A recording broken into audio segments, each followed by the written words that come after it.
I'm Mark Golub, and in the news, Duke University, and some very disturbing developments regarding students being recruited as literal agents of Hamas and the PLO. In March of this year, two viciously anti-Israel groups at Duke, SJP, Students for Justice in Palestine, what may well be the single most immoral group on the American scene today, and Coalition for Peace with Justice, took part in an anti-Israel conference at the University of North Carolina, Chapel Hill, where anti-Semitic propaganda was the major theme of the conference. SJP has made videos available on the Duke campus, which purport to feature Palestinians claiming that Israel targets innocent black and brown people for torture and death. According to SJP, at Duke, Israel is torturing and murdering innocent black and brown people. You know, one of the lessons learned from Hitler's Nazi playbook, and it's an old lesson, tried and true. If you repeat a lie often enough and with conviction, people who don't know any better accept the lie as truth.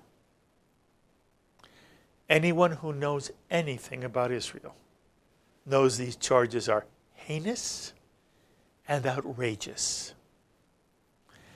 And one would expect that a major university like Duke would never allow this kind of scurrilous hate speech that is a 100% falsehood. But it gets worse. Students are actually taken to the Middle East to be recruited and trained as fighters in the war against Israel by two officially designated terrorist organizations, Hamas and the Popular Front for the Liberation of Palestine, known as the PFLP. Two organizations dedicated to murdering Jews and destroying a nation-state of the United Nations, Israel. Hamas and the PFLP are training American college students at Duke and at North Carolina Central University to become anti-Israel warriors. This is happening on American campuses. Administrations and faculties are doing nothing to stop it. Well, one courageous individual has shined light on this dark affair. Sloan Rachmuth is a graduate of Harvard, a longtime pro-Israel activist, who now serves as Director of Research and Special Projects at the Haym Salomon Center, a news and public policy group dealing with, among other things, anti-Israel bias within schools and local governments, and the BDS movement in general. And Sloan joins us now from Raleigh, North Carolina. Sloan, thank you so much for giving us some time here on JBS. Thank you for having me. Sloan, you've done much of the research on the actions of SJP and PFLP on Duke's campus. How did you first become aware of the anti-Israel hate at Duke? Well, as you know, I've been reporting on anti-Semitism and BDS on our American campuses for a long time.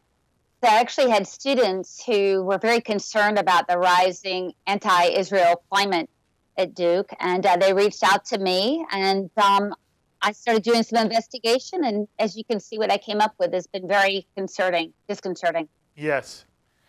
Bowie, you said you've been doing investigative work in terms of those who are involved in BDS. In that instant, how did you become involved in that at all? What prompted this interest of yours? Well, I first became interested and actually aware of the BDS movement about 5 years ago. I have two young children and my husband and I enrolled them in a Hebrew school. And we found out that the teachers and the administrators who ran the school were actually involved promoting BDS while they were off campus. And we began to note changes in the school, and we removed our children from the school. When we did that, the school actually sued us to keep us from being quiet about the existence of BDS activists within the actual confines of a Jewish school. And I think that has really educated me on, the danger of BDS movement, not only in our American society, but actually in the Jewish community itself. Sloan, that's an incredible story. You're saying to us that you put your kids into a Jewish Hebrew school, yes, and you found that they were being indoctrinated from a BDS perspective. Do I have it correct? That's right. And this was 5 years ago. This is in Durham, North Carolina. So this is, not a very heavily populated Jewish area. There's not another Hebrew school within 90 miles of this school. So it was really it. And so we didn't even know that existed. And so we found out very quickly. And since then, I know what to look for in school systems and in general with the BDS movement. It's a very insidious movement, as you're well aware. First of all, what's the name of the school? Lerner Jewish Community School. That's in Durham, North Carolina. Is it affiliated with any synagogue? Yes, actually, it's affiliated with all the synagogues. What's interesting with my case is that the Jewish Federation and several of the synagogues, the rabbis in the synagogue, came after us for defending us in the lawsuit. So we made our way. Caroline Glick wrote about us. We made our way into the Jewish media. We had many people in our corner, but it was really a turning point in American Jewish history, because it was then, after what we went through, Jewish communities began to realize, wow, we have a problem from within. And that sadly, there are a lot of, Jewish communal institutions that don't want their dirty laundry to be aired. And that's the way it was about 4 or 5 years ago. Mm-hmm. I want to understand again a little bit more. What do you feel constitutes some BDS perspective inside the Jewish world? In other words, here your kids were at a Hebrew school. Something they did or said was, in your mind, a support of BDS. What were they doing or what were they saying? Well, the first time I realized we may have a problem is when my son, he was 5 years old at the time, he came home and told me that the school removed the map of Israel because it hurt people's feelings. My husband's Israeli, I'm Jewish, and it caused me to very gently ask questions. Like what? Well, whose feelings did the map of Israel hurt? And is this a Jewish school or not? What did they say? What did they say? Oh, you're going to love this. That I was a bigot, closed-minded, and how dare you? So then I found pictures of several of the administrators and the teachers who were holding signs, literally signs that said "Death to Israel" on the weekends. They would go in and teach our children Jewish history and Hebrew during the day. And so when I presented those pictures to the administration, again, I was called a bigot because I didn't accept diverse perspectives. Mm-hmm. Were you the only Jewish parent? I assume the parents are Jewish here. Were you the only parent to make an issue of this? I was the only parent who stood up. What I later realized is that there's a lot of, in this particular community, a lot of threatening and a lot of, abuse, if you will, and the leadership of the Federation and other synagogues trying to quiet people. Now, today, it's not that way. I was the pioneer, definitely. Took a lot of arrows. Mm-hmm. And I want to make sure, again, we've understood you. Are you telling me that when this first happened, roughly 5 years ago, correct? Yes. That the Jewish Federation did not support you? Is that correct? That's correct, 100%. And are you telling me that there were rabbis in your community who were not outraged by this? Not only were they not outraged, they wrote public statements that called my husband and I a liar. There was a boycott that the Jewish community, members of the Jewish community, launched against my business. I was a small business owner at the time. We had to get a lawyer to defend us. And yes, I mean, we had many rabbis calling us locally, asking that we not defend ourselves in court. This is in Raleigh, North Carolina. That's right. Uh-huh. And this was true of, let's say, the Orthodox rabbi in town? Well, we have a Chabad rabbi who stayed on the sidelines, but we didn't feel was very supportive. What about the conservative rabbi?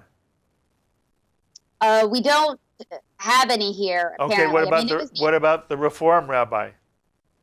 Oh, it was a united front against my husband and I. I call it a fatwa, if you will. Letters were written, media was released. I mean, we were dragged through the mud. It must have been very painful, Sloan. It definitely was. I mean, it shook us.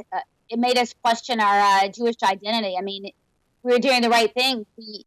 We joined the JCC. We joined the synagogue. We educating our children, at Hebrew school. It really turned against us because we spoke up. It is frightening. By the way, as bad as the Duke story is, the story you're telling is leagues more frightening. You understand? Well, I certainly do, and I do my very best to equip parents to stand up. I tell them what to expect, how to prepare, and I've stepped in, and I always step in to make sure that I take the lead, I take the arrows, because I know how to fight this, and we need to do more of that. All right. So you said this was 5 years ago, and you also seem to say the situation has in fact changed since then. Is that correct? I'm happy to report that, yes. And I hope it never happens again, but if tomorrow there were a similar situation, do you feel that the people who are running the Raleigh Jewish Federation or the rabbi, whoever it is at the Reform Synagogue, would be behind you as opposed to the way they were against you 5 years ago? I think that there would be more public support for parents who object to SJP and JVP and other radical, I think, anti-Semites educating their children. I think that they would absolutely be more supportive. That said, the same federation and synagogues we're talking about do have members, leaders of JVP still teaching children. I'm sorry, say that again. Well, that said, I mean, these institutions I'm talking about now still have JVP leaders teaching children. So you're going to have liberal, hard-left enclaves in the country as we have now that they believe that BDS is appropriate education for children and that type of curriculum. So, we're fighting from within. We're fighting horizontal oppression, if you will. All right. So you're with the Haym Salomon Institute, and in that position, you have been fighting against BDS in general, correct? Absolutely. And students at Duke knew this about you and came seeking your help? They knew this about me. They call me the Zionist of Dixie. So when there's a problem, they know who to reach out to. So I had several of them reach out to me, and I investigated. So I took the students' lead, but I investigated. I went undercover to get much of the evidence that we're talking about here. What does that mean, undercover, Sloan? Well, I pretended that I was a member of JVP, which is a vile BDS group, and I went on campus to record these meetings, to interview my sources, and to know where to look. So this is a very well investigated report. Mm-hmm. When you were doing your investigation, what's the worst thing you found was being done in support of BDS? The worst thing that I found is this. I realized that minority students are being targeted with this propaganda, these lies. I mean, this particular group, Duke group on campus, is targeting people of color and minority students for the most vile messaging you can imagine. I mean, you read the piece, so you know, targeting people of color for extrajudicial murder is not something that Israel does. And yet, these folks are being primed to not only believe that, but act on those beliefs. And that's where the danger comes. What does it mean, act on it? Well, at the two recruiting groups that I was talking about in my piece, the students were urged to join a transnational movement against the killing of brown people. And so acting on it meant taking a trip to Ramallah. Now, this trip, we read the contract for this trip and the trip provider, and these students must be willing to go into places where there's going to be active fire, so they're going to be possibly actively fired upon. This isn't according to me. This is according to the contract these students must agree to. So, you know, these students are being taken, obviously, to train with leaders of the PFLP in these refugee camps. I mean, these students are also being put in danger. So there's a couple of different angles where students are being abused. Very dangerous. Oh, were you ever in danger? Definitely. Oh, was I in danger? Yeah, were you ever in danger? Oh, I don't sense danger. I don't think so. Good. Sloan, the Zachor Institute has filed a legal complaint with the North Carolina Attorney General's office. What was that complaint and where does it stand? Well, that 2 months ago, Zachor Law petitioned the Attorney General, Josh Stein. Incidentally, Josh Stein is Jewish. We have a Jewish Attorney General. I mean, the complaint made it very clear. There's a number of potential legal violations. Not the least of which is we have students who are confirmed to already have been trained by the PFLP, so they know what they're getting themselves into, and now they're coming back to recruiting. According to Zachor Law, this is one of the clearest violations they've ever seen of material support for terrorism connected to a BDS group on campus. It's a landmark complaint. So again, now, where does it stand? Well, we're waiting to hear back from the Attorney General. So the Attorney General has seen the evidence, I believe, and is deciding on whether or not to move forward and investigate. Okay. We may reach out to the Attorney General's office and see what they have to say, if anything. You know, there are people who argue that you can distinguish between anti-Israel positions and anti-Semitism. In your mind and in your experience, from both the undercover work you've done and simply from living in this situation, what do you say to those who claim there's a distinction that must be made between anti-Israel and anti-Semitism in terms of the way it's expressed and what's behind it? Well, the clearest explanation is by way of a hypothetical. So if it was legal today to go out and punch everybody in the face, but you only chose to punch African Americans in the face, what would that make you? So it's perfectly legitimate to criticize every country. We know that. But if you're only criticizing and lying and telling lies and urging others to take action against one country, it's pretty understandable that starts to veer into bias. And when I presented it that way to people, I mean, it's a clear understanding. Oh, okay. So, the defense of, hey, we can criticize any country, it really doesn't hold water, that excuse. Have you found that Jewish students on campus feel that they're being attacked, feel threatened in any way, Yes. not because they're pro-Israel, but because they're Jewish? Yes, definitely. I've had many students tell me from UNC to NC State to Wake Forest. These are, and Duke, obviously, preeminent universities here in the state, that they will not wear their kippah, they will not wear anything that identifies them. They're afraid of violent attacks, and they're also frustrated with the lack of support they've received from Hillel and other organizations that claim to be fighting anti-Semitism. Very frustrated.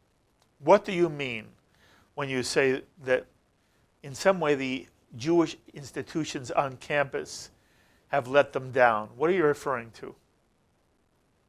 Well, there was an incident at Wake Forest University a few months ago where SJP came into town onto campus and erected an apartheid wall and was going to have an Israel apartheid week.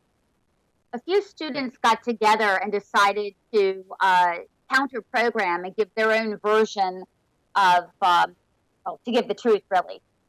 And Hillel International advised them to be quiet, to stand down, and to not be seen. That is an example of what Hillel is doing here on North Carolina campuses. Not only that, Hillels around in North Carolina are hiring some of the most strident anti-Israel activists who are rabbis that you can ever imagine.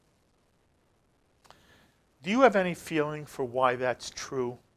Why would Hillel, or why would any Jewish organization hire people to interact with the community who have an anti-Israel perspective or bias?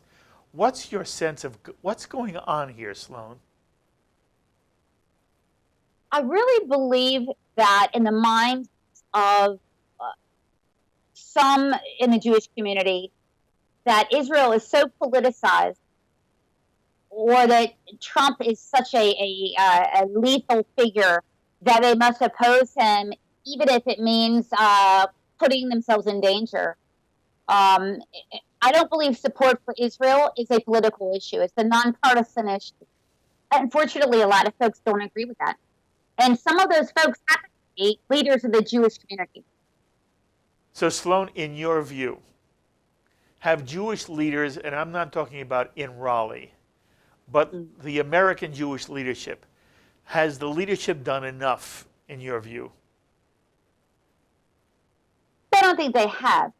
There is a line that need not be crossed when it comes to the support for Israel or entertaining anti-Semitism. Let me give you an example. The Hillel example that I gave you, there should in fact be a litmus test to be a rabbi at a Hillel, and it should be, do you support Israel or not? In fact, what do you believe? Here's another good litmus test. Do you believe that anti-Semitism comes from just one side? Because there are many that will acknowledge, and rightfully so, the far right-wing anti-Semitism we've seen, but they will totally deny, dangerously so, the left-wing anti-Semitism, which is what I was reporting about. Mm-hmm. And so there needs to be an embrace of the Jewish community, a full embrace that anti-Semitism comes from both sides.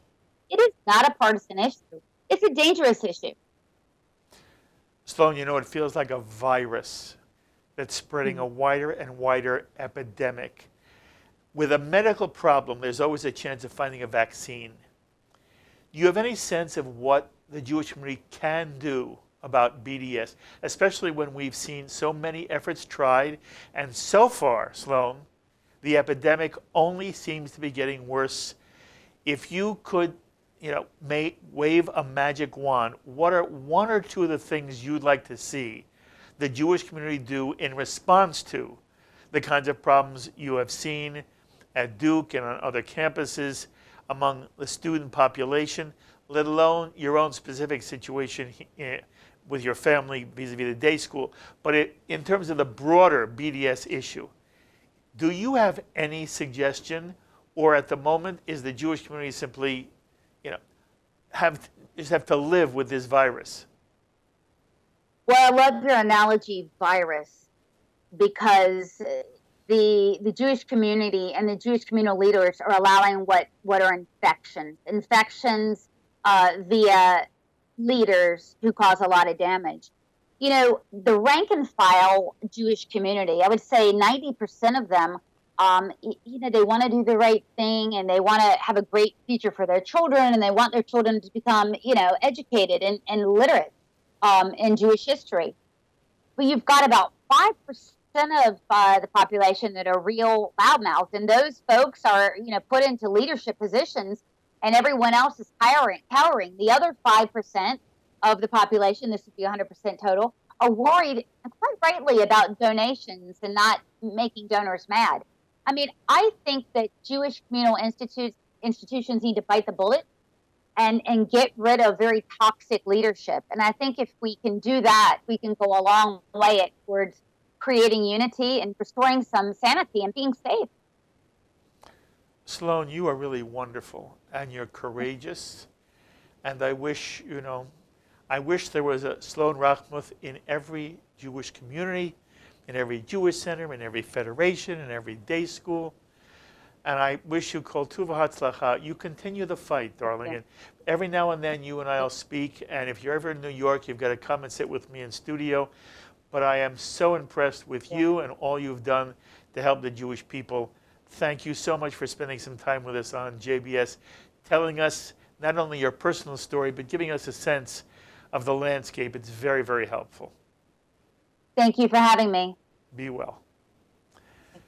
Sloan Rachmuth, Director of Research and Special Projects at the Haym Salomon Center, who's been exposing the hateful anti-Semitism infecting the campuses of Duke University and University of North Carolina, Chapel Hill, and typifies the cancerous spread of anti-Israel propaganda on campuses throughout America. And if anyone worries about a growing anti-Semitism in America today, this is the place that should concern us most. It's the BDS movement on college campuses, tolerated, if not encouraged, by malevolent professors and feckless university administrations, and Jewish leadership, and people of goodwill everywhere, alumni of these campuses with any sense of history, decency, must call out the administrations of these universities by name, and we really need to rethink the extent a university merits alumni support if it's permitting such blatant racism and bigotry and hate speech and sometimes violence directed at Jewish students and the state of Israel. This is the real epicenter of anti-Semitism in America, worse even than the anti-Semitic canards coming out of the mouths of high-profile freshman members of Congress. And it's beyond time for American Jewry and the American people to say enough. There's nothing just or noble in the SJP or the BFLP or in any BDS organization that seeks to destroy the state of Israel. As always, my thanks to our director, Sloan Copeland, Dara Golub, our associate director, John McDevitt, transmission manager, and to the producer of In the News, Carol Lilienthal. Until the next time, I'm Mark Golub. Be well, my friends.